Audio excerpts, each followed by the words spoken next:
Muliakanlah Tuhan. Dalam amanat perpisahannya, Yesus berkata kepada murid-muridnya, "Janganlah gelisah hatimu, percayalah kepada Allah. Percayalah juga kepadaku. Di rumah Bapa-Ku banyak tempat tinggal. Jika tidak demikian, tentu aku akan mengatakannya kepadamu. Sebab aku pergi ke situ untuk menyediakan tempat bagimu.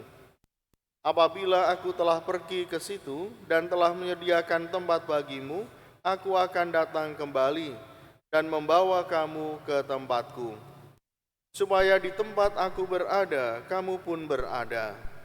Kemana aku pergi, kamu tahu jalan ke situ." Kata Thomas kepadanya, "Tuhan, kami tidak tahu kemana Engkau pergi. Jadi, bagaimana kami tahu jalan ke situ?" Kata Yesus kepadanya, "Akulah jalan, kebenaran, dan hidup. Tidak seorang pun yang datang kepada Bapa kalau tidak melalui aku.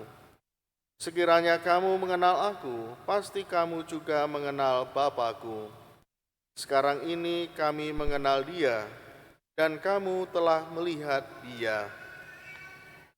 Kata Filipus kepadanya, "Tuhan, tunjukkanlah Bapa itu kepada kami. Sudahlah cukup bagi kami." Kata Yesus kepadanya, "Telah sekian lama aku bersama-sama engkau, Filipus, namun engkau tidak mengenal aku. Siapa saja yang telah melihat aku, ia telah melihat Bapa." Demikianlah sabda Tuhan. Terpujilah Kristus.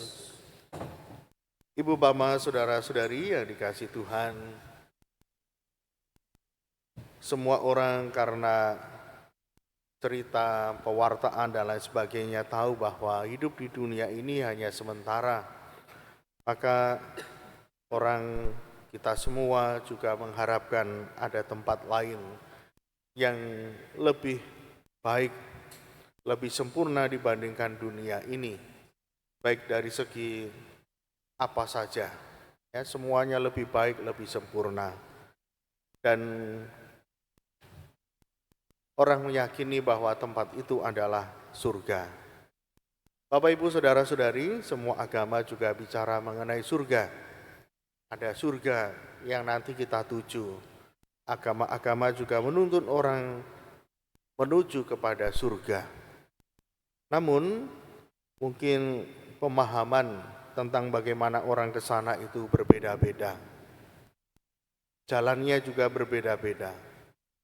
Namun apa yang kita imani adalah bahwa kita dihantar oleh Yesus sendiri menuju ke rumah Bapa, menuju ke surga. Dan Yesus adalah Putra Allah, maka Dia tahu jalan untuk sampai kepada Bapanya. Antara Bapa dan Putra sangat dekat sekali. Yesus bukan sekedar nabi yang mewartakan tentang kerajaan surga, namun Yesus mengatakan bahwa Dia adalah jalan, kebenaran, dan hidup. Jalan itu sendiri menuju kepada Bapa. Dan sebelum Yesus berangkat ke surga, Dia juga menyampaikan kepada para murid bahwa Dia akan datang kepada Allah dan nanti akan kembali. Kembalinya Yesus ke rumah Bapa adalah untuk mempersiapkan segala sesuatu bagi para murid-muridnya. Maka Ibu, Bapak, saudara-saudari, selain jalan yang sudah jelas bahwa relasi antara Yesus dan Allah adalah satu kesatuan yang tak terpisahkan, dan kemudian janji bahwa kita juga akan mendapatkan tempat di sana, karena Yesus sendiri mengatakannya demikian. Maka bagi kita iman Kristiani sungguh sangat nyata bahwa surga itu tidak jauh, surga itu tidak membingungkan, karena Yesus sendiri tahu tempatnya di mana dan Dia akan membawa kita ke sana. Maka semua orang beriman yang dibaptis dan hidup dalam kekudusan akan mendapatkan tempat itu. Hari ini kita memperingati 7 hari dipanggilnya Bapak Uskup kita Monsinyur Vicentius Sutekno Wicaksono. Bapak Uskup selama hidupnya berjuang untuk melayani umat, membawa banyak kemajuan bagi keuskupan. Dan ketika sakit juga tidak pernah mengeluh, mungkin ya mengeluh biasa ya, tapi mengeluh sebagai orang yang lemah tidak pernah. Dia selalu menunjukkan ketegaran, memberikan semangat kepada orang-orang di sekitarnya. Dan kini tuntaslah tugasnya, semua sudah diselesaikan dengan sangat baik.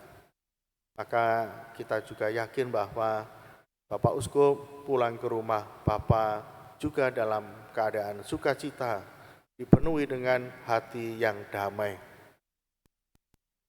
Nah, karena meninggalnya Bapak Uskup, maka tata Uskup Lowong harus dipilih Uskup yang baru. Maka dengan meninggalnya Bapak Uskup, vikep itu juga turun. Jadi karena vikep itu wakil Bapak Uskup, karena Bapak Uskup sudah meninggal, maka kedudukan vikep juga ditiadakan. Mungkin nanti akan diberi nama atau istilah yang lain, mungkin koordinator atau apa. Tapi peran kuasa sebagai vikep itu sudah tidak ada lagi. Demikian pula vikjen, sekretaris dan yang lain. Tapi kita bersyukur bahwa hari Senin kemarin itu sudah terpilih.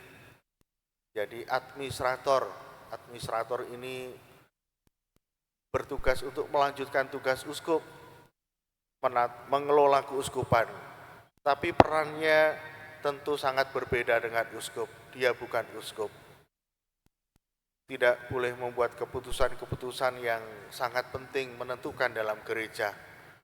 Jadi hanya terbatas administrator saja. Dan yang terpilih adalah Romo Yosef Eko Budi Susilo yang dahulu Vikjen Keuskupan Surabaya, Wakil Uskup. Maka kita bersyukur bahwa penggembalaan di Keuskupan Surabaya masih berjalan seperti biasa. Dan Vikjen akan mempersiapkan segala sesuatu sampai terpilihnya uskup baru untuk Keuskupan Surabaya. Maka kami juga mohon doa dari seluruh umat agar nantinya terpilih uskup yang sungguh dapat mengayomi dan menggalakkan umat Keuskupan Surabaya ini dengan penuh kasih dan juga kebijaksanaan. Berkat Tuhan menyertai kita. Amin.